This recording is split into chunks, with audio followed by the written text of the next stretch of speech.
வணக்கம். Welcome to கதை திரட்டு. இந்த வீடியோல நம்ம என்ன கதை கேட்க போறோம்னா, சங்கமம் கதையின் 7வது பகுதி. நம்ம சேனலை இதுவரைக்கும் சப்ஸ்கிரைப் பண்ணாதவங்க சப்ஸ்கிரைப் பண்ணுங்க.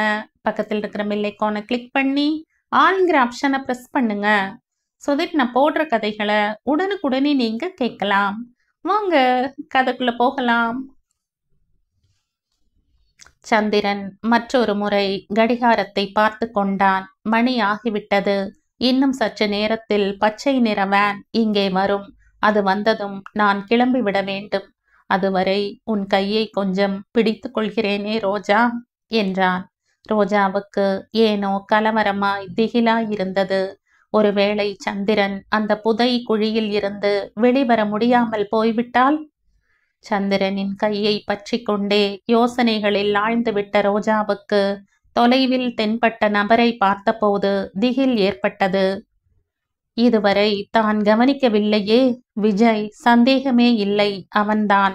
ராதையை ஊஞ்சலில் உட்கார வைத்து மெதுவாய் ஆட்டிக்கொண்டு இந்த பக்கமே கூர்ந்து பார்த்து கொண்டிருந்தான். ரோஜா நிமிர்ந்து உட்கார்ந்தாள். எத்தனை நேரமாய் அவன் அப்படி பார்த்து கொண்டிருக்கிறானோ? ரொம்ப நேரமாய் பார்த்து கொண்டிருக்க வேண்டும் என்று அவன் நின்ற தோரணையே சொல்லியது. சந்திரன் சொல்லிக் கொண்டிருந்தான். ரோஜா, சில சமயம் எவ்வளவு அழுகை வரும் தெரியுமா? நான் கனவில் கூட யூகித்திராத வாழ்க்கையில் போய் விழுந்து விட்டேன். சில நாள் இரவில் தூக்கம் வராது. ரொம்ப வேதனையாயிருக்கும். அப்பவே ஓடி வந்து அம்மா மடியில் படுத்து சின்ன வயதில் இருந்தது போல் எந்த கவலையும் இல்லாமல் இருக்கணும்னு தோணும். கூண்டில் அடைப்பட்ட பறவை போல உயிர் துடி துடிக்கும். எனக்காக நீங்கள் இருக்கிறீர்கள் என்ற நினைப்பே எனக்கு வாழ்க்கையில் பற்றுதலை ஏற்படுத்தும். உங்களுக்காக வாழணும் என்ற பிடிவாதத்தை உண்டாக்கும். இல்லாவிட்டால் என்றைக்கோ தற்கொலை செய்து கொண்டிருப்பேன். சந்திரனின் குரலில் வெளிப்பட்ட வேதனை, அவன் பேசிய தொனி, வருத்தம் இவையெல்லாம் சேர்ந்து ரோஜாவை கன நேரம் விஜய் மறந்து போக செய்தன. செந்து, உனக்காக நாங்க, எங்களுக்காக நீ இருப்பதை கனவில் கூட மறந்து விடாதே. விழிகளில் நிறைந்த கண்ணீர் பார்வையை மறைத்தது. தொலைவில் இருந்து ஹாரன் சப்தம் கேட்டது. சந்திரன் சட்டென்று தலையை திருப்பி பார்த்தான். பச்சை நிற வேன் இந்த பக்கமே வந்து கொண்டிருந்தது.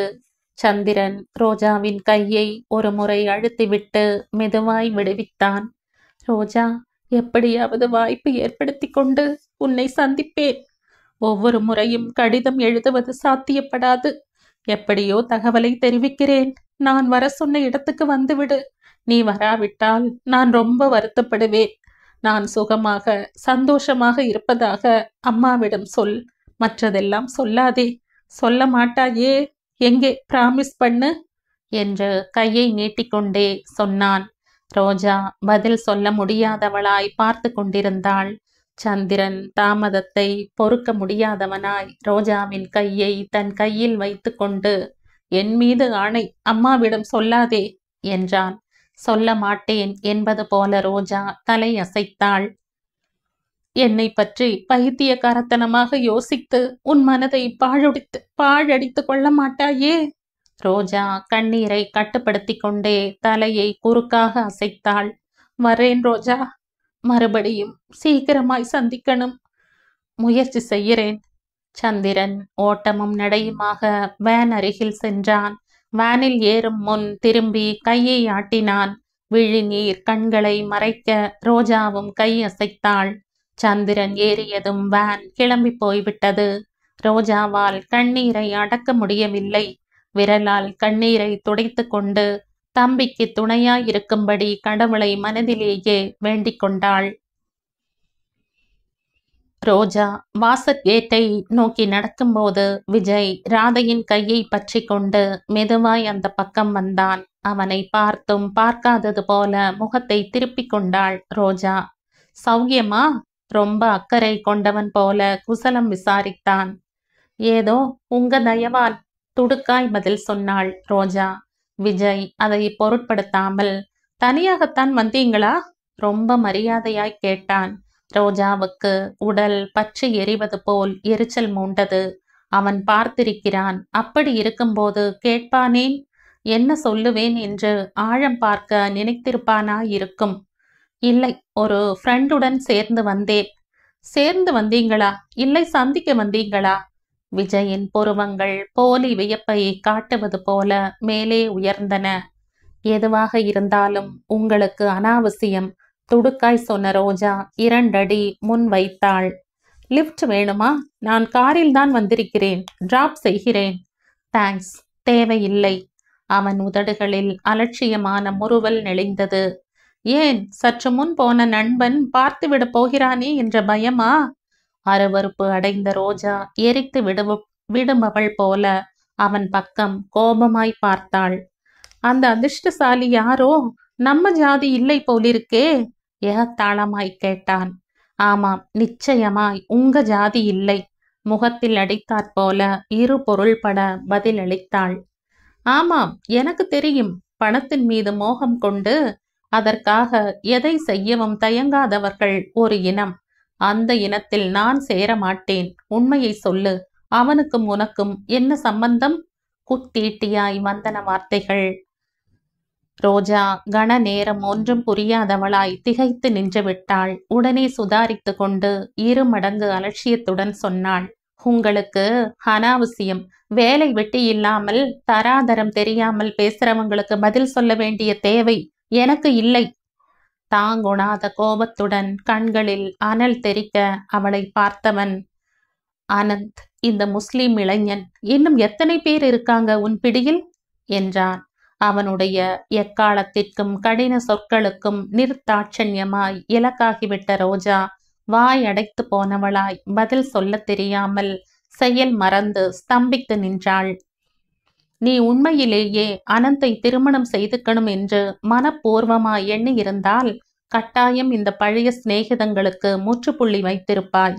இதிலிருந்தே உனக்கு வேண்டியது அனந்த் இல்லை என்றும் அவனுடைய பணம் மட்டும்தான் என்றும் தெளிவாய் தெரிந்துவிட்டது. இந்த உண்மையை அந்த முட்டாளுக்கு எப்படி எடுத்து சொல்றதுன்னு எனக்கு புரியல. கடைசி தடவையாய் கேட்கிறேன். அனந்தை விடுதலை செய்வதற்கு பிரதிபலனாக நீ என்ன கேட்டாலும் தருவேன். எது சொன்னாலும் மறு பேச்சு பேசாமல் கொடுத்துவிட நான் தயாராயிருக்கிறேன். எதுவாக இருந்தாலும் தருவீங்களா? விஜய்க்கே அந்த கணத்தில் அவள் அசாத்தியமானதையோ அவமானப்படுத்தும் விதமாய் எதையாவதையோ கேட்பாள் என்று தோன்றியது. பணத்துக்கு உட்பட்டது எதுவாக இருந்தாலும் சரி. ரோஜா அவன் பக்கம் திரும்பினாள். நேராக அவன் முகத்தை பார்த்தாள். குரோதாக்னியால் விழிகள் பளபளக்க சற்று முன் தனக்கு நிகழ்ந்த அவமானத்தை, ஏகத்தாளத்தை திருப்பி அடிப்பது போல சொன்னாள். இவ்வளவு சிரமம் உங்களுக்கு ஏன்? உங்களிடம் அன்னிக்கே சொல்லிவிட்டேன். எனக்கு வேண்டியது அனந்துடைய நட்பு மட்டும்தான். நீங்கள் சொல்லும் பணம் இல்லை என்று. இந்த உண்மையை உங்களுக்கு எப்படி புரிய வைக்கிறதுன்னு எனக்கு தெரியலை. ஒரு தடவை சொன்னால் புரிந்து கொள்ள முடியாத நீங்கள் வக்கீலா எப்படி தொழில் பார்க்கிறீங்களோ? கடைசி தடவையாய் சொல்றேன். எத்தனை தடவை கேட்டாலும் என் பதில் இதுதான். அனந்திடம் எனக்கு இருக்கும் நட்பை அந்த கடவுளே வந்தாலும் சரி முறிக்க முடியாது. உங்களால் முடிந்தால், திறமை இருந்தால் உங்கள் தம்பியின் மனதை மாற்ற முயற்சி செய்யுங்கள். அவ்வளவுதானே தவிர இப்படி என் பின்னால் வந்து தொந்தரவு பண்ண வேண்டாம். இன்னொரு தடவை இப்படி நடந்துகிட்டால் நியூசன்ஸ் கேஸின் கீழ் போலீசாரிடம் ரிப்போர்ட் செய்வேன். உங்களுக்கு கொஞ்சமாவது விவேகம் இருந்தால் கவனமாயிருங்கள். புத்திசாலித்தனம் உங்களுக்கு மட்டுமே சொந்தம் இல்லை, மற்றவர்களுக்கும் இருக்கும். வர்றேன் என்றவள் திரும்பி பாராமல் மடமடவென்று நடந்து போய்விட்டாள். விஜய் கற்சிலையாய் நின்று விட்டான். முகத்தில் அடித்தாற்போல இவ்வளவு ஆணித்தரமாய் யாரும் அவனிடம் இதுவரை பேசியதில்லை. உங்களால் முடிந்தால் உங்கள் தம்பியின் மனதை மாற்றிக்கொள்ளுங்கள். ரோஜாவின் வார்த்தைகள் அவன் காதுகளில் எதிரொலித்தன. என்ன தைரியம், எவ்வளவு திமிர்! அனந்த் எழுதிய கடிதங்கள் தன் கையில் இருக்கு என்றுதானே இவ்வளவு ஆணவம்? விஜயின் கண்கள் அக்னி பிழம்புகளாய் ஜொலித்தன. அனந்துக்காகவாவது இவளை பழி வாங்கணும். அவளுடைய அகம்பாவத்தை அடக்கணும். தன்மானம் நிறைந்த அவனுடைய மனதை ஆழமாய் காயப்படுத்தி விட்டாள். இது போல 1000 மடங்கு ரோஜாவை தான் காயப்படுத்தணும். அதுவரை இந்த அவமானம் தணியாது. மனதுக்கு அமைதி கிடையாது. விஜயின் மனம் ரோஜாவை பழிவாங்கும் எண்ணத்தில் துடித்து கொண்டிருந்தது. அன்றிரவு ரோஜா சரியாக தூங்கவில்லை. கனவில் செந்து ஓடிக்கொண்டிருந்தான். தான் அவன் பின்னாலேயே செந்து செந்து என்று கத்திக்கொண்டே ஓடிக்கொண்டிருக்கிறாள். ஆனால் அவன் நிற்கவில்லை. அவனுடைய வேகத்துக்கு அவளால் ஈடு கொடுக்க முடியவில்லை. துப்பாக்கிகளை நீட்டிக்கொண்டு வரிசையாய் சிப்பாய்கள் நின்றிருந்தார்கள். அவர்களுக்கு நடுவில் செந்து ஓடிக்கொண்டிருந்தான். செந்து, போகாதே, நில், அங்கே பாரு! பெருங்குரலில் கத்துகிறாள் அவள். திடீரென்று துப்பாக்கிகள் வெடித்தன. ஓடிக்கொண்டிருந்த செந்து வயிற்றை பிடித்து கொண்டு அப்படியே சரிந்தான். அவனை சுற்றி இரத்தம் குளமாய் தேங்கியது. வீல் என்று அலறிவிட்டாள் ரோஜா. ரோஜா, ரோஜா, என்னம்மா ஆச்சு? சாவித்திரி எழுந்து வந்து மகளின் தோள்களை பற்றி உலுக்கினாள். அம்மா, அம்மா! மூச்சு வாங்க தன்னை ஆசுவாசப்படுத்தி கொண்டாள். என்ன வச்சு ரோஜா? கெட்ட கனா ஏதாச்சும் கண்டியா? ரோஜா கண்களை கசக்கி கொண்டாள். ஆமாம்மா, சோர்வுடன் பதிலளித்தாள். என்ன கனவு? ரோஜா சொல்லவில்லை. சாவித்திரியும் வற்புறுத்தவில்லை. ரோஜா ஒரு கழித்து படுத்து கொண்டாள். செந்து, செந்து! மனம் இன்னும் புலம்பிக் கொண்டிருந்தது.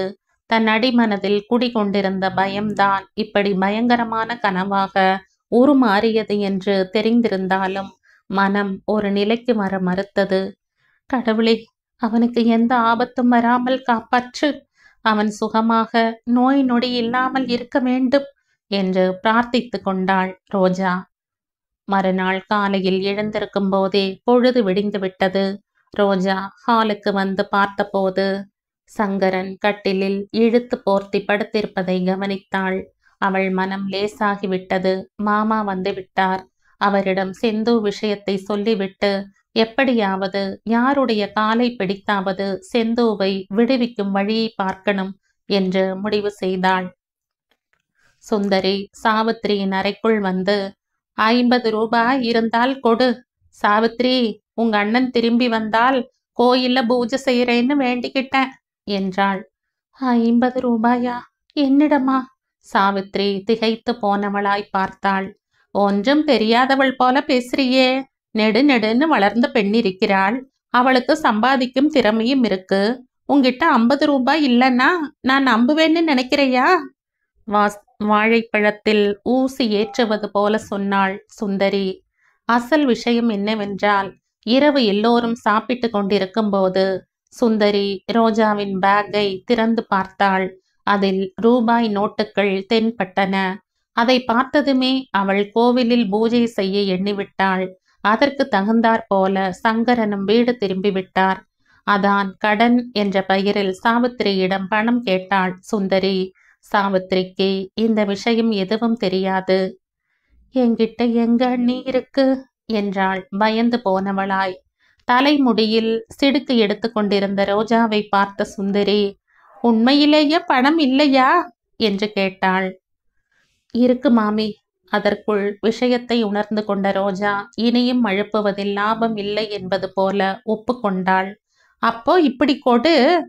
ரோஜா பேக்கை திறந்து செந்து தன்னிடம் கொடுத்த பணத்தை தொடாமல் முந்தைய நாள் போஸ்ட் ஆபீஸில் இருந்து தாயின் மருந்துகளுக்காக எடுத்து வந்த 50 ரூபாயை எடுத்து மாமியின் கையில் வைத்தாள். இன்னும் 50 ரூபாய் கொடு என்று அதட்டுவது போல கேட்டாள் சுந்தரி. எதுக்கு மாமி? தண்ணியில கலந்து குடிக்க. வேற எதுக்கு? 1000 கேள்வி கேட்கறையே. தேவை இருக்கிறதுனால தானே கேட்கற. சும்மா ஒன்றும் கேட்கல. உன் பணத்துல சினிமாவுக்கும் ஊர் சுத்தவும் போக மாட்டேன். இதுக்கு மேல நான் தரமாட்டேன் மாமி. இந்த பணத்துல எனக்கு வேலை இருக்கு. ரோஜா பொறுமையை கடைபிடித்தவளாய் அமைதியாக பதில் சொன்னாள். செந்து கொடுத்த பணத்தை அவனிடம் திருப்பி கொடுத்துவிட்டு இப்படி சம்பாதித்த பணம் தமக்கு தேவையில்லை என்றும் தங்களுக்காக கஷ்டப்பட வேண்டாம் என்றும் சொல்லிவிட நேற்று இரவே ரோஜா முடிவு செய்திருந்தாள். பாத்தியா சாவித்திரி, உன் பொண்ணு எவ்வளவு கண்டிப்பா பதில் சொல்றா. இந்த புத்திசாலித்தனமும் மூளையும் எனக்கு இருந்திருந்தா இத்தனை நாள் உங்களுக்கு செஞ்சிருப்பனா? இருக்கிற பணத்தை அவசரத்துக்கு கேட்டா அதுக்கு இவ்வளவு பேச்சு கேட்கணுமா? என்று சுந்தரி சாவித்திரி பக்கம் திரும்பி கேட்டாள். சாவித்திரி எழுந்து வந்து ரோஜாவின் கையில் இருந்த பேக்கை ஒரே இழுப்பில் பிடுங்கிக் கொண்டு அதை சுந்தரியிடம் கொடுத்தாள். இதுல பணம் ஏதாவது இருந்தா அது உனக்குத்தான் சொந்தம் அண்ணி, எடுத்துக்க என்றாள். அம்மா! ரோஜா அதை மறுப்பது போல கத்தினாள். நீ வாய மூடு. உனக்கு தெரியாதுமா, இந்த பணம். வாய மூடுன்னு சொன்ன. சுந்தரி பேக்கை எடுத்துக்கொண்டு வெற்றி கொண்டவள் போல ரோஜாவை பார்த்துவிட்டு அங்கிருந்து போய்விட்டாள். அந்த பணம் உனக்கு எதுக்கு? களை இழந்த முகத்துடன் கேட்டாள் சாவித்திரி. மாமியின் கையில் விழுந்த பிறகு இனி சொல்வது கூட அனாவசியம். இப்படி வாடறதை விட எதிலையாவது விழுந்து சாக கூடாதா ரோஜா? உன் குரல் வளையை நெரித்து உன்னை கொன்று தூக்கி எறியும் சக்தியை அந்த கடவுள் என் கைகளுக்கு எப்போது கொடுப்பாரோ? எதுக்குமா தடவைக்கு தடவை அப்படி சொல்ற? நான் ஒன்னும் செய்யக்கூடாத வேலை செஞ்சு விடவில்லை. எனக்கு எந்த வழியும் கிடைக்காதப்ப நீ செய்ய நினைச்ச காரியத்தை நானே செய்துக்கிறேன் என்று துக்கத்தால் குரல் கம்மிவிட அழுகையை அடக்கி கொண்டு கண்ணாடி பக்கம் திரும்பினாள் ரோஜா. சுந்தரி கோவிலில் அபிஷேகம் அர்ச்சனை எல்லாம் செய்தாள். மாலையில் ஆர்ப்பாட்டமாய் கணவன் அருகில் உட்கார்ந்து கொண்டு சத்தியநாராயண பூஜை செய்தாள். வந்தவர்கள் திருப்தியாக சாப்பிட்டுவிட்டு சுந்தரியின் தாராள குணத்தை வாயார புகழ்ந்து வாழ்த்திவிட்டு போனார்கள். ரோஜாவுக்கு சொரேல் என்று இருந்தது. ஜன்னலில் முழங்கால்களை கட்டிக்கொண்டு உட்கார்ந்திருந்தாள். அந்த பணத்துக்காக செந்து எப்படி கஷ்டப்பட்டிருப்பான். அவன் உயிருக்கும் துணிந்து வேலை செய்து சம்பாதித்த பணம் இப்படி செலவாகிவிட்டது. ஒரு விதமாய் பார்க்க போனால் அது பாவப்பட்ட பணம்தானே. அந்த பணத்தால் செய்யப்படும் பூஜைகள் கடவுளுக்கு போய் சேருமா? இருக்கும் ஒரு டியூஷனும் போய்விட்டதில் ரோஜாவுக்கு ரொம்ப கஷ்டமாகிவிட்டது. எத்தனை முயன்றாலும் வேறு டியூஷன் கிடைக்கவில்லை. மாமியிடம் செய்யும் வீட்டு வேலையை வேறு இடத்தில் செய்தாலாவது அம்மாவுக்கும் தனக்கும் எந்த கஷ்டமும் இல்லாமல் வாழ்க்கை கழிந்துவிடும். செந்து பெரியவனானால் தம் கஷ்டங்கள் தீர்ந்துவிடும் என்று படிப்பு விஷயத்தில் பெரியவங்க சொல்லுக்கு கீழ்ப்படிந்தாள். அன்றே பிடிவாதமாய் எதிர்த்து படிக்கப் போயிருந்தால் இன்று இப்படி அவஸ்தைப்பட வேண்டியிருக்காது. ஆனால் யாருக்கு தெரியும், ஒளிமயமான எதிர்காலம் இருக்கும் என்று எல்லோரும் நம்பியிருந்த செந்துவின் வாழ்க்கை இப்படி தடம் புரண்டு போகும் என்று யார்தான் நினைத்தார்கள்? இப்பவும் தன்னிடம் உடல் வலிமை, உழைப்பு இருக்கு. அதை பயன்படுத்தி தன் மானத்துக்கு இழுக்கு வராமல் இருக்கும் எந்த வேலையும் செய்ய அவள் தயார். இந்த முறை அனத்தை பார்த்தால் தனக்கேதாவது வேலை இல்லை வாழ்க்கை நடத்த வழி வகுக்கும் சொந்த கால்களில் நிற்கக்கூடிய ஆதாரம் ஏதாவது காண்பிக்க சொல்லி கேட்கணும். அனந்தை கேட்டால் ஏதாவது ஒரு வழி கிடைக்காமல் போகாது. பரீட்சை மும்முரத்தில் இருந்த அவனை பார்த்து ரொம்ப நாளாகிவிட்டது. அவனுடைய தேர்வுகள் முடிந்திருக்கும். BA படிப்புடன் முற்றுப்புள்ளி வைக்கப் போவதாக முன்பே சொல்லிவிட்டான். பணம் இருக்கிறவர்களுக்கு படிப்பு அலட்சியம், இல்லாதவர்களுக்கு படிக்க வேண்டும் என்ற ஆர்வம். இந்த உலகத்தின் போக்கே அதுதானே. ரோஜாவுக்கு சில சமயம் அனந்த் விரும்புவது போல அவனை திருமணம் செய்து கொண்டால் என்ன என்று தோன்றும். ஆனால் உடனே உள்மனம் எதிர்ப்பு தெரிவிக்கும். அனந்தை கணவனாய் தன்னால் கனவிலும் நினைத்து பார்க்க முடியவில்லை. அவனிடம் தனக்கு அபிமானம், அன்பு இருப்பது உண்மைதான். ஆனால் அது செந்துவிடம் ஏற்படும் உணர்வு போன்றதுதான். கணவனாய் வர இருப்பவனிடம் பார்த்ததுமே ஏற்படும் இனிமையான அதிர்வுகள், வெட்கத்தை தூண்டிவிடும் உணர்வு அலைகள், விருப்பங்கள் எதுவுமே இல்லை. அனந்தை திருமணம் செய்து கொள்வது என்றால் ஒரு விதமாய் அவனுக்கு அநியாயம் செய்வது போலத்தான். அனந்தின் அப்பாவித்தனம், சகஜமாய் பழகும் தன்மை, மற்றவர்களின் கஷ்டங்களை பார்த்து இளகிவிடும் குணம், இவற்றை ரோஜா அறியாதவள் அல்ல. பணத்தை தண்ணீராய் செலவழிக்கும் அவன் சுபாவமும் அவளுக்கு தெரியும். அவனை கல்யாணம் செய்து கொண்டால் அந்த பணத்தை பற்றி கவலைப்பட வேண்டிய தேவை ஏற்படும். அதற்காக அவனுடன் சண்டை போட வேண்டிய நிலைமை உருவாகும். தான் அவனுக்கு மதிப்பு கொடுக்காமல் பணத்துக்கு மதிப்பு கொடுக்க தொடங்கினால் பிறகு வாழ்க்கை நரகமாகிவிடும். அனந்தை திருமணம் செய்து கொள்ள வேண்டும் என்றால் அவனிடம் ஈர்க்கக்கூடிய அம்சம் பணம் ஒன்றுதான். உண்மையை சொல்லப்போனால் புதையல் காக்கும் பூதம் போல அந்த பணத்துக்கு விஜய் பொறுப்பு ஏற்றுக்கொண்டிருப்பதால் இந்த அளவுக்காவது இருக்கிறது. இல்லாவிட்டால் இந்நேரத்துக்கு அனந்த் தான தர்மங்களுக்கு செலவழித்துவிட்டு மேலும் கடனில் மூழ்கி இருப்பான். அவனுடைய வாழ்க்கை நல்லபடியாக அமைய வேண்டுமென்றால் சொத்தை நன்றாக நிர்வாகம் செய்யும் திறமை இருப்பவள்தான் மனைவியாக வர வேண்டும். அனந்திடம் தனக்கு பிடிக்காத விஷயங்கள் நிறைய இருக்கு. நட்பு வேறு, கணவன் மனைவி உறவு வேறு. தன்னை மனைவியாய் அடைய வேண்டும் என்று அனந்த் விரும்புவதாக சமீபத்தில் தெளிவாக புரிந்து கொண்ட ரோஜா அவன் மனம் நோகாமல் அந்த எண்ணத்தை எப்படி மாற்றுவது என்று யோசிக்க தொடங்கினாள். இது ரொம்ப நுட்பமான விஷயம். ரொம்ப மென்மையாய் இதற்கு தீர்வு காண வேண்டும். அனந்தை திருமணம் செய்து கொண்டால் எல்லோரும் அவனை ஓரங்கட்டி விடுவார்கள் என்றும், தான் மனம் விட்டு பேச இந்த உலகில் ஒருவருமே இருக்க மாட்டார்கள் என்றும் அவளுக்கு புரிந்தது. சென்னையில் அடிக்கடி ஓவிய கண்காட்சி நடக்கும் கலை நிலையத்தில் இன்று ஃப்ளவர் ஷோ நடைபெற்று கொண்டிருந்தது. ஃப்ளவர் ஷோவை பார்க்க வந்தவர்களில் பெண்கள் கூட்டம் அதிகமாயிருந்தது. பகல் நேரங்களை கழிப்பது பெரிய பிரச்சனையாகிவிட்ட லாவண்யாவுக்கு இம்மாதிரி கண்காட்சிகள் என்றால் ரொம்ப மகிழ்ச்சியாயிருக்கும். அன்று காலையிலேயே அழகாக அலங்கரித்து கொண்டு காரில் தனியாக கிளம்பிவிட்டாள். அந்த கண்காட்சியில் லேடிஸ் கிளப்பின் சார்பில் ஒரு நாட்டிய நிகழ்ச்சியை நடத்த லாவண்யா பொறுப்பேற்றிருந்தாள். அதற்காக ஃப்ளவர் ஷோ நடந்த நாட்களில் லாவண்யா அங்கு சென்று ஏற்பாடுகளை கவனித்து கொண்டிருந்தாள். லாவண்யா கலை நிலையத்துக்கு போகும் வழியில் கிஷோர் எதிரே வந்தான். அவனை பார்த்தும் பாராமல் போய்விட எண்ணியவளுக்கு அவன் விஷ் செய்ததால் வேறு வழி இல்லாமல் காரை நிறுத்த வேண்டியதாயிற்று. சமீப காலத்தில் லாவண்யாவுக்கு அவனை கண்டால் ரொம்ப எரிச்சலாயிருந்தது. அவனுக்கு தன்னிடம் விருப்பம் ஏற்பட்டதை உணர்ந்த போது லாவண்யாவுக்கு முதலில் மகிழ்ச்சியாகத்தான் இருந்தது. ஆனால் போக போக அந்த விருப்பம் எல்லை மீறி போய் மனைவி மக்களை அலட்சியப்படுத்துவதோடு கிளினிக்கையும் நோயாளிகளையும் புறக்கணித்த விஷயம் தெரிந்த போது அவன் பால் எரிச்சல்தான் ஏற்பட்டது. பெண்களிடம் அசடு வழியும் ஆண்கள் என்றால் லாவண்யாவுக்கு வெறுப்பு என்பது கிஷோருக்கு தெரியாது. இன்று கிஷோர் லிப்ட் கேட்டபோது லாவண்யா விருப்பம் இல்லாவிட்டாலும் அவனை காரில் ஏற்றிக்கொண்டாள். அவன் முன் போல உரிமையுடன் பழக முற்பட்ட போது உள்ளூர எரிச்சல் உற்றாலும் வெளியில் சலனமின்றி இருந்து விட்டாள். காரை விட்டு இறங்கும் போது கிஷோர் கேட்டான், தேவி பாலாவில் நல்ல படம் இருக்கு, மாலை ஷோவுக்கு போலாமா? எங்க அப்பா ஊரிலிருந்து வந்த பிறகு வெளியில் போவதை நிறுத்திவிட்டேன். அவருக்கு உடம்பு வேறு சரியில்லை. பட்டு கொள்ளாமல் பதிலளித்தாள் லாவண்யா. கிஷோரை இறக்கிவிட்டு கலை நிலையத்துக்கு வரும்போது நன்றாக பொழுது சாய்ந்து விட்டது. அந்த இடம் மக்கள் கூட்டத்தால் நிரம்பி வழிந்து கொண்டிருந்தது. லாவண்யா உள்ளே நுழைந்தாள்.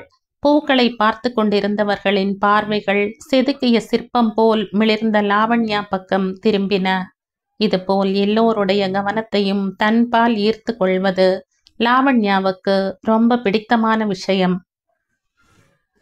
அவள் உடுத்தி கொண்டிருந்த கரும் பச்சை பட்டுப்புடவை மிகவும் விலை உயர்ந்தது. அதை கட்டி கொண்டிருந்த விதத்திலும் நேர்த்தி தெரிந்தது. பால் போன்ற வெண்மை நிற சங்கு கழுத்தில் சிவப்பு கல் பதக்கம் கொண்ட முத்து மாலை அழகுக்கு அழகூட்டுவதாயிருந்தது. போட்டு கொண்டிருந்த நகைகளுக்கு சமமாய் அவள் கண்களில் ஒளி வீசி கொண்டிருந்தன. எல்லோரும் தன்னையே கவனித்து கொண்டிருப்பதை உணர்ந்தும் உணராதவள் போல பூக்களையே பார்த்து கொண்டு முன்னேறிய லாவண்யா தனக்கு எதிரில் வந்த குண்டு மனிதருக்கும் அவர் மனைவிக்கும் வழிவிட சற்றே நகர்ந்தாள். சட்டென்று நகர்ந்ததில் குதிகால் உயர்ந்த செருப்புகள் தடுக்கி கீழே விழப்போனாள். தன்னை தானே சமாளிக்க முயன்று கொண்டிருக்கும் போதே யாருடைய கையோ பின்னால் இருந்து அவளை பிடித்து சரியாக நிற்க வைத்தது. I'm sorry, thank you.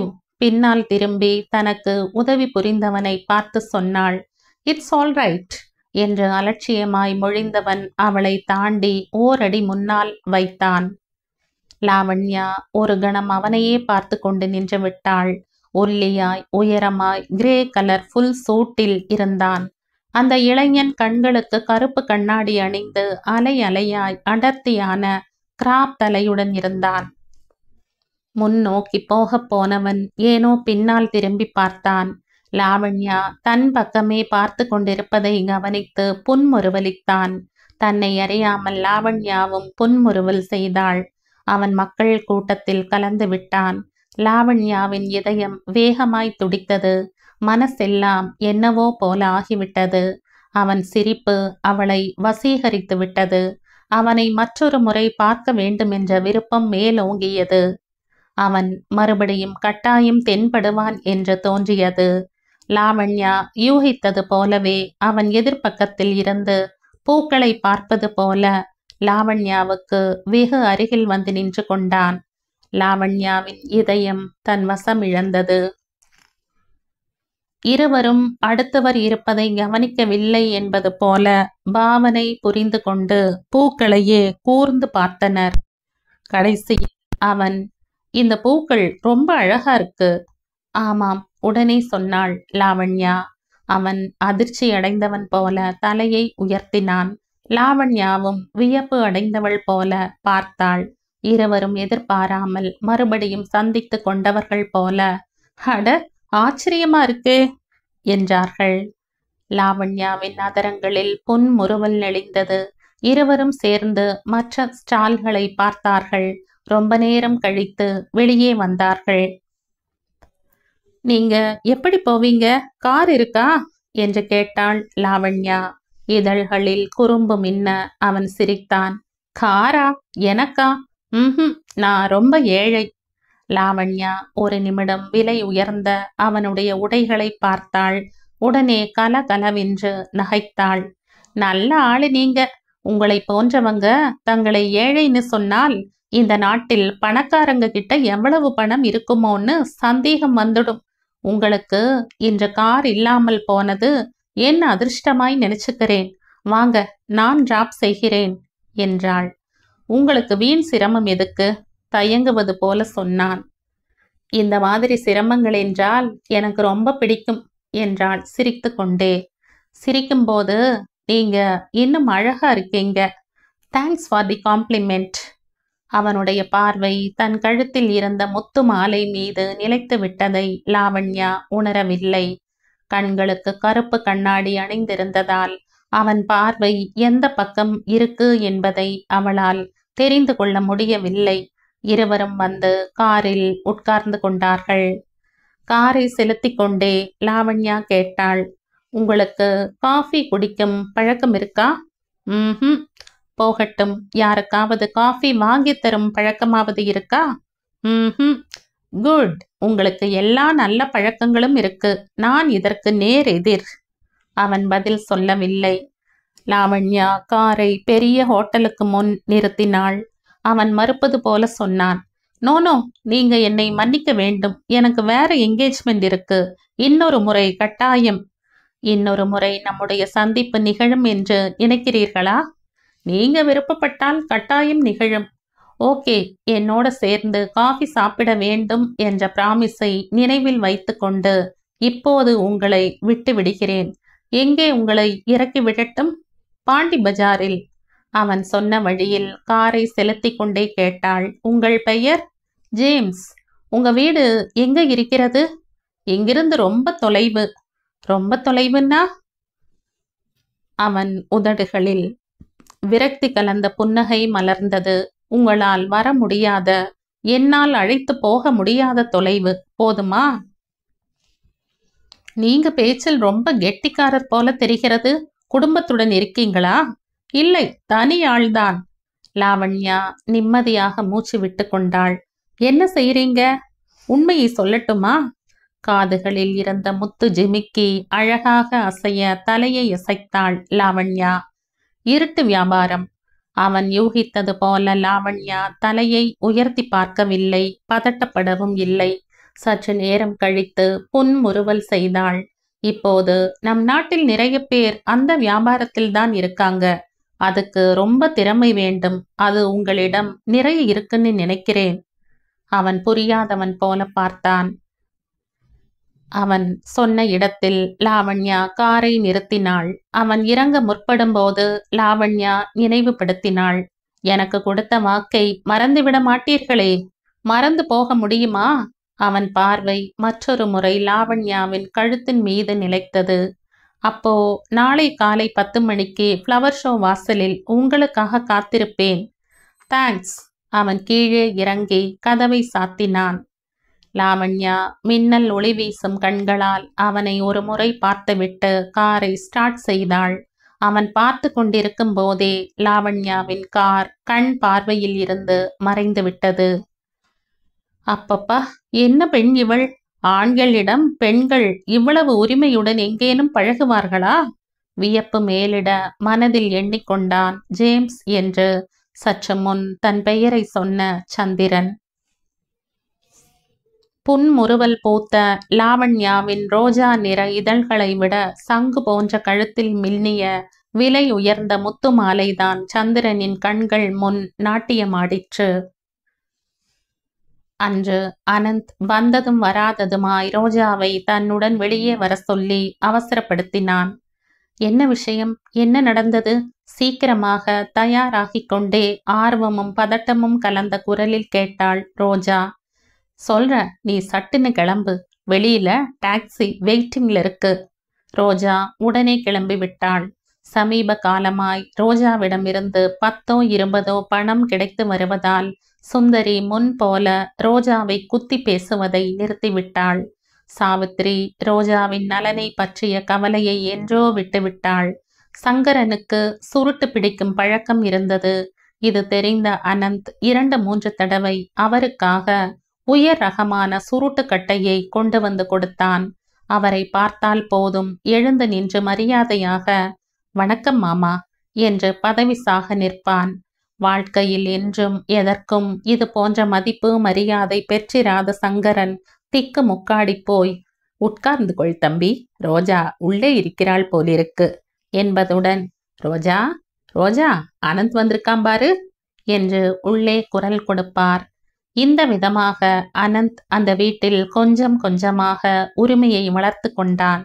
ரோஜாவை சந்திக்க முன்போல் அவன் அவஸ்தைப்பட வேண்டாம், நேராக வீட்டுக்கே வந்து விடுவான்.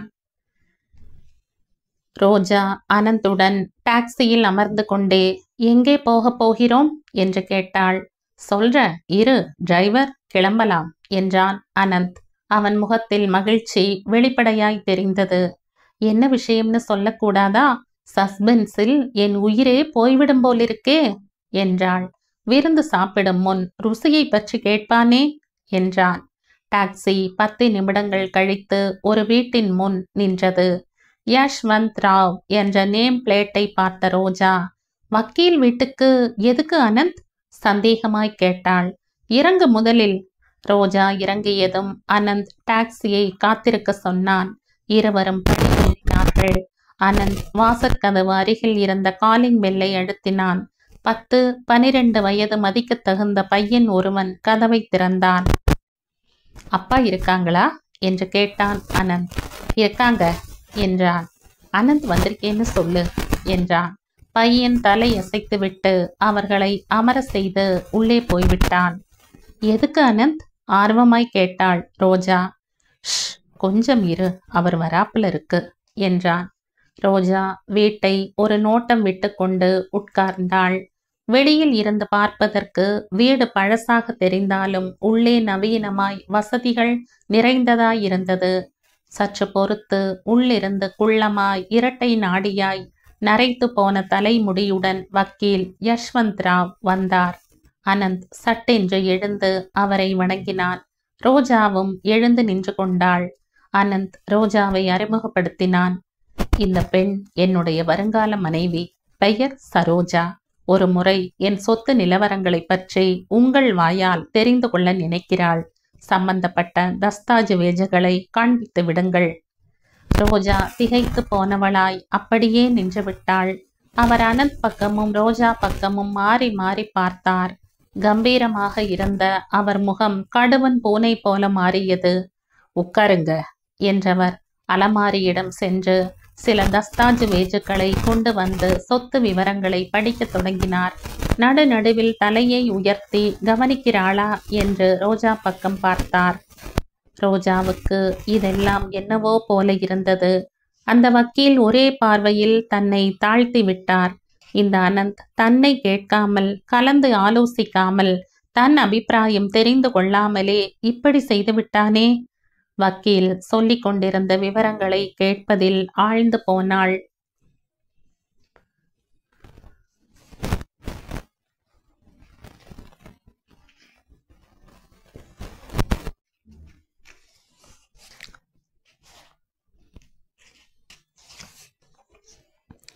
செங்கல்பட்டிற்கு அருகில் 30 ஏக்கர் கரும்பு தோட்டம், தஞ்சாவூரில் 20 ஏக்கர் நஞ்சை நிலம், சுகர் ஃபேக்டரியில் ஷேர்கள், சென்னையில் 2 வீடுகள், மார்க்கெட் தெருவில் 8 கடைகள் இருக்கு. இவற்றின் மாத வாடகை 20,000 மேல் வரும்.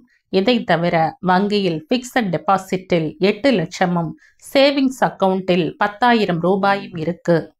ரோஜா வாய் அடைத்து போனவளாக பார்த்து கொண்டிருந்தாள். அவளால் தன் செவிகளையே நம்ப முடியவில்லை. அனந்த் இவ்வளவு பணக்காரனா? இத்தனை சொத்துக்கு அதிபதியாய் இருக்கிறவனா? இவ்வளவு எளிமையாய் சகஜமாய் தன் வீட்டுக்கு வந்து போய் கொண்டிருக்கிறான். ரோஜா அனந்த் பக்கம் திரும்பி கண்கள் அகல விரிய அவனை பார்த்தாள். வக்கீல் சொத்து விவரங்களை படித்து முடித்த பிறகு, உங்களுக்கு இன்னும் ஏதேனும் விவரங்கள் தேவையா என்று கேட்டார். ரோஜாவால் பதில் பேச முடியவில்லை. அனந்த் மேசை மீது சற்று குனிந்து பதில் சொன்னான். இந்த பெண்ணை நான் திருமணம் செய்து கொள்வதில் என் அண்ணனுக்கு விருப்பம் இல்லை என்று வைத்துக் கொள்ளுங்கள். அவனுடைய ஆட்சேபனை இருப்பதால் என் திருமணம் ஆன பிறகு ஏதாவது சந்தேகமாய் பார்த்தான். வக்கீல் மறுப்பது போல தலையசைத்தார். ஒன்றும் தடைப்படாது. உன் சொத்து மீது முழு உரிமையும் உனக்குத்தான். உங்க தாயார் உயிலில் உனக்கு திருமணம் ஆகும் வரை சொத்து நிர்வாகம் விஜயிடம் இருக்க வேண்டும் என்றும், ஆன பிறகு அவனை கலந்து ஆலோசிக்காமல் நீ எதுவும் செய்யக்கூடாது என்றும் விரும்புவதாக எழுதியிருக்காங்க. விருப்பம் வேறு, உரிமை வேறு. அனந்தின் முகம் மலர்ந்து விட்டது. அப்படின்னா எங்களுடைய திருமணத்துக்கு எந்த இடையூறும் வராது இல்லையா? வராது. அவர் இன்னொரு முறை ரோஜா பக்கம் பார்த்தார். ரோஜாவுக்கு அவருடைய பார்வை சுருக்கென்று தைத்தது. அந்த கண்களில் ரோஜாவிடம் துளி கூட மரியாதை தென்படவில்லை. அனந்த் எழுந்து கொண்டே கேட்டான். விஜய் என் மீது வழக்கு ஏதாவது போட வாய்ப்பு இல்லை. அனந்த் கையை நீட்டி, தேங்க்ஸ் சார், வரேன் என்றான். அவர் பட்டும் படாதவர் போல அவன் கையை பற்றி குலுக்கினார். அவரிடம் விடை பெற்று கொண்டு வெளியே வரும்போது ரோஜாவுக்கு அவருடைய பார்வை கூர்மையான அம்பாக முதுகை துளைப்பது போல் தோன்றியது. இருவரும் வெளியே வந்ததும் ரோஜா, அனந்த் இதெல்லாம் என்ன என்றாள். சொல்லத்தானே போகிறேன், வா என்றும் இல்லாத விதமாய் அனந்த் உரிமையுடன் ரோஜாவின் கையை பற்றி அவளை டாக்ஸி வரை அழைத்து ஏறு என்றான். ரோஜா அமர்ந்து கொண்ட பிறகு அனந்தும் உட்கார்ந்து கொண்டு டிரைவரிடம் ஏதோ முகவரியை சொல்ல டாக்ஸி வேகமாய் கிளம்பியது. அனந்த் ரோஜாவின் கையை தன் கையில் எடுத்துக்கொண்டு மென்மையாய் சொன்னான். ரோஜா, என்னை பற்றிய விவரங்கள் இப்போது உனக்கு தெரியும். இந்த உலகில் நிறைய பேர் பணத்துக்காக எந்த காரியமும் செய்வார்கள். நீ பணத்துக்காக என்னை கல்யாணம் செய்து கொள். அனந்த், சமீப காலமாய் உன்னை பற்றித்தான் ஒவ்வொரு நிமிஷமும் யோசிச்சுக்கிட்டு இருக்கேன். பாலைவனமாய் இருந்த என் வாழ்க்கையில் இளம் தென்றலாய் நீ வந்தாய். புதிய ஆசைகள் துளிர்த்தன. மனம் முழுவதும் உற்சாகம் நிரம்பிவிட்டது. உன்னிடம் ஏதோ சக்தி இருக்கு. அது என்னை ஆட்கொள்கிறது. நீ என்னுடையவளாக வேண்டும். நீ மாட்டேன் என்று சொன்னால் என் வாழ்க்கையே சூனியமாகிவிடும். அனந்த், அப்படி சொல்லாதே, அவசரமாய் சொன்னாள் ரோஜா. சம்மதம் என்று சொல்லு ரோஜா, என்னை யோசிக்க விடு என்றாள். உன் யோசனை என்னைக்குமே முடிவடையாது. சுயமாய் முடிவு எடுக்க முடியாவிட்டால் அந்த பொறுப்பை என்னிடம் விட்டுவிடு. நான் இல்லாவிட்டாலும் என் பணமாவது உன்னை ஈர்க்கவில்லையா ரோஜா என்றான். உன் பணத்துக்காக உனக்கு மனைவியாக வருபவள் உன்னை சுகமாக வாழ விட மாட்டாள். உன்னை உனக்காகவே நேசிப்பவள்தான் உனக்கு மனைவியாய் வரணும். விஜய் போலவே பேசுகிறாய். விஜயின் பிரஸ்தாபனை வந்ததும் ரோஜா நிமிர்ந்து உட்கார்ந்தாள். பிறகு நிதானமாய் தான் சொல்லும் ஒவ்வொரு வார்த்தையும் அவனுக்கு முழுவதுமாக புரிய வேண்டும் என்பது போல நிதானமாக சொல்லத் தொடங்கினாள் ரோஜா. இத பாரு அனந்த், விவரம் புரிந்த நாளிலிருந்து இன்று வரை அக்கம் பக்கத்து மனிதர்களுடனும் மாமியுடனும் சூழ்நிலையுடனும் போராடி கொண்டுதான் வாழ்ந்தேன். இனி என்னால் முடியாது. எனக்கு சக்தி இல்லை. திருமணமான பிறகாவது நிச்சிந்தையாய் நிம்மதியாய் கணவனின் நிழலில் வாழ வேண்டும் என்று விரும்புகிறேன். சொத்து சுகம் ஆடம்பரம் எதுவும் வேண்டாம். அன்பும் அரவணைப்பும் வேணும். அன்பை பகிர்ந்து கொள்ளும் அனுபவம் வேணும். அதெல்லாம் என்னிடம் உனக்கு கிடைக்கும் ரோஜா. நான் பிராமிஸ் செய்கிறேன். எனக்கு நம்பிக்கை இல்லை அனந்த். நம்பிக்கை இல்லையா? ஏன்? அனந்த் முகத்தில் ஏமாற்றம் தெளிவாய் தெரிந்தது. உன்னுடன் திருமணமான அடுத்த வினாடியில் இருந்து நான் உங்க விஜயுடன் சண்டை போடணும். அது என்னால் முடியாது. அப்படி நடக்க விடமாட்டேன் ரோஜா. நமக்கு இடையே அவன் வர வாய்ப்பே இல்லை. எல்லாம் உன் இஷ்டப்படிதான் நடக்கும். வேண்டாம் அனந்த். விஜயோடு இல்லாவிட்டால் உன்னுடனாவது சண்டை வரும். என்னுடனா? உனக்கா? நமக்குள் சண்டையா? அனந்த் சிரித்து விட்டான். இதற்குள் டாக்ஸி ஒரு வீட்டின் முன் வந்து நின்றது. இதென்ன, இங்கே எதற்கு வந்திருக்கிறோம்? இது யாரோட வீடு? வெளியில் எட்டி பார்த்து கொண்டே கேட்டாள் ரோஜா. இறங்க சொல்கிறேன் என்றான் அனந்த். ரோஜா இறங்கினாள். அந்த சாலை விசாலமாய் துப்புரவாய் இருந்தது. கண்ணுக்கு எட்டிய வரை தென்பட்ட அந்த சாலைக்கு இருபுறமும் பெரிய பெரிய பங்களாக்கள் இருந்தன. அழுக்கான சூழ்நிலையில் குறுகலான தெருவில் குடியிருந்த ரோஜாவுக்கு ஒரு நிமிஷம் இந்த தெருவும் சூழ்நிலையும் ஸ்வர்க்கம் போல தோற்றமளித்தன. அனந்த் டாக்ஸிக்கு பணம் கொடுத்து அனுப்பிவிட்டான்.